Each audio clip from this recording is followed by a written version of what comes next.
Este evangelho é um evangelho muito interessante porque é um tratado de espiritualidade. Se entrarmos profundamente naquilo que ele nos conta, descobriremos tesouros de verdade muito interessantes.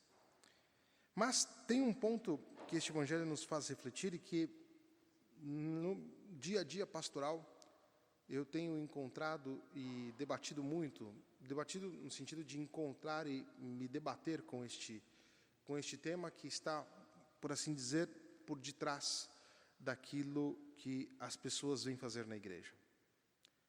A pergunta do evangelho de hoje é: quem é Deus para nós? Podemos trocar o nome.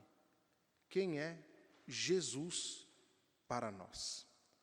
E o porquê essa pergunta? Porque disto depende o nosso relacionamento com Jesus. Disto depende o nosso relacionamento com Deus. Porque se Jesus é para nós uma espécie de ser mágico que vem resolver problemas ou que tem alguma coisa errada com a nossa espiritualidade. E eu percebo que a maioria das pessoas que procuram a igreja, procuram o padre, muitas vezes, procuram porque tem uma visão de Jesus Cristo que é muito equivocada. Quando nós dizemos que cremos em Cristo, que Ele é o nosso Kyrios, o nosso Senhor, significa que a nossa vida está nas mãos dEle, mas também não é que está nas mãos dEle de modo que, Ele é o gerente da minha vida, então Ele que cuide. Não. Colocar as nossas vidas nas mãos de Jesus significa ter um relacionamento com Ele, sabendo que Ele, sendo Deus, me dá as diretrizes para que possa caminhar bem. E se eu caminho segundo aquilo que Jesus me propõe, aí entra toda a minha parte da vontade, do querer, mesmo que sejam umas coisas que eu não estou entendendo. Então a nossa espiritualidade, ela começa a ganhar em qualidade. E ganha em qualidade exatamente porque nós entendemos que Jesus Cristo é Deus.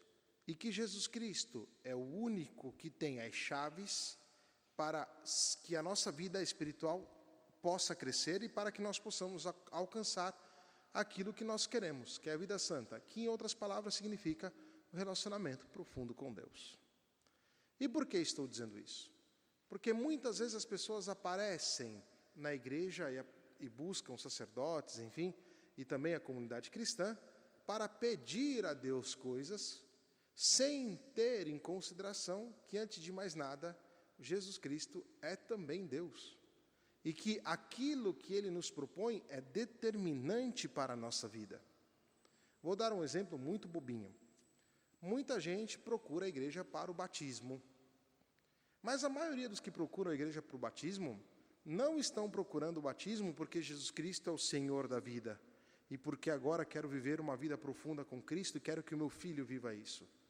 Muita gente procura a igreja para batizar os filhos porque é um evento social, porque estão mais preocupadas com a fotografia, com não sei o quê, com a festa, e se preocupam um pouco com o fato sacramental, que daquele momento em diante a pessoa se torna filha de Deus e que temos uma responsabilidade profunda pela vida da pessoa. E aqui nós podemos estender para os demais sacramentos.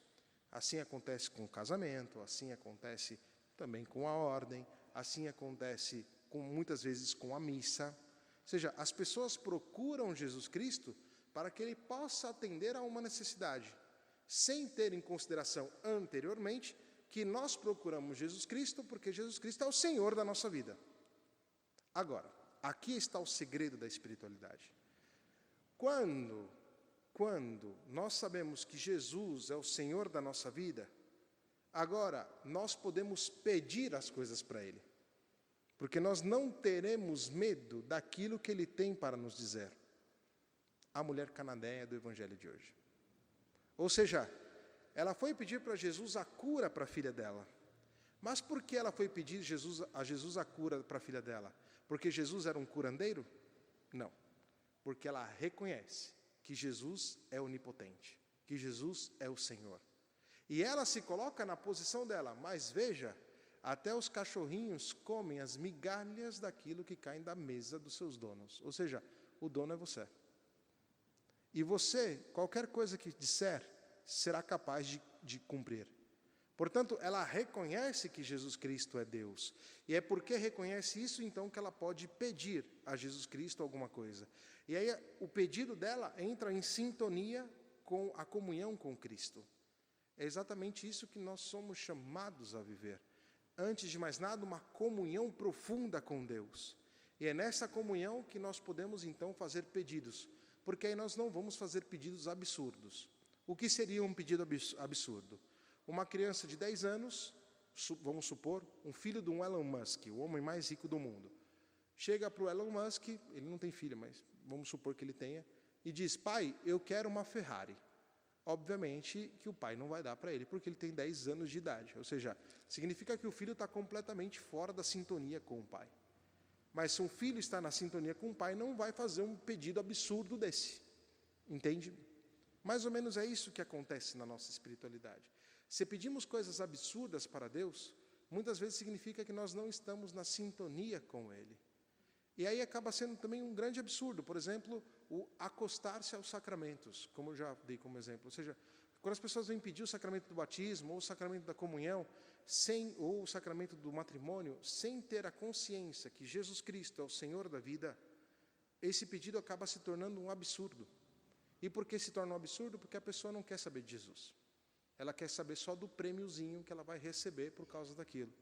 E aí nós, como cristãos, somos chamados a evangelizar as pessoas também, desse ponto de vista sacramental.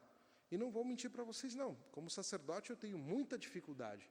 Porque aparecem aqui na igreja, às vezes, muita gente, muitas pessoas falando: eu tenho direito, como é que você faz isso, que não sei o que e tal. Brigas muito feias aqui. Porque as pessoas pensam que tudo bem, você tem que me dar isso. Não, eu não tenho que te dar isso. Nós temos que viver a comunhão com Jesus. E quem quer viver a comunhão com Jesus, sabe que essa comunhão é, antes de tudo, sacramental. Ou seja, eu reconheço que Jesus é o Senhor da minha vida. E é exatamente porque reconheço Ele como Senhor da minha vida, que quero viver a vida com Ele. E esta foi a Santa Edith Stein, e aqui termino a homilia. Ou seja, ela que era uma judia, que era uma hebreia, que era uma mulher intelectualíssima, foi discípula de Husserl, de uma mente brilhante. Ela, estudando, ela se converteu lendo o livro da vida de Santa Teresa. Ela foi para uma festa, chegou na festa, e ela não queria ficar na festa. Esses intelectual, meio assim, meio estranho mesmo. Ela não queria ficar na festa, aí ela pediu para o dono da casa se tinha algum lugar em que ela podia ficar tranquila. E aí o dono da festa falou para ela: fica lá na biblioteca.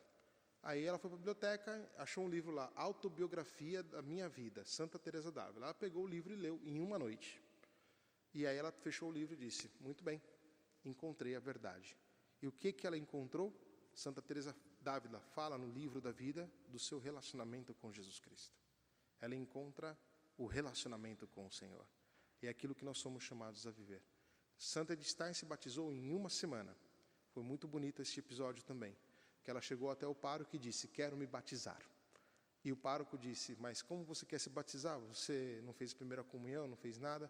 Ela falou assim: então vamos fazer o seguinte, me dê uma semana, eu vou estudar tudo sobre a Igreja Católica, a doutrina, eu volto aqui, o senhor me pergunte o que o senhor quiser. Se eu não responder uma pergunta, você não me batiza. Intelectual, foi para casa, estudou tudo da igreja, voltou. Aí o pároco fez um monte de pergunta para ela e batizou ela, porque ela já sabia tudo. Mas o que ela aprendeu de mais importante é o relacionamento com Cristo, que nós somos chamados a viver. Que Santa Teresa Benedita da Cruz, que esta mulher cananeia, que eu acredito que esteja no céu, intercedam por nós, e que possamos nós hoje, antes de pedir algo para Cristo, verificar se estamos vivendo um relacionamento profundo com Ele. Que assim seja. Amém.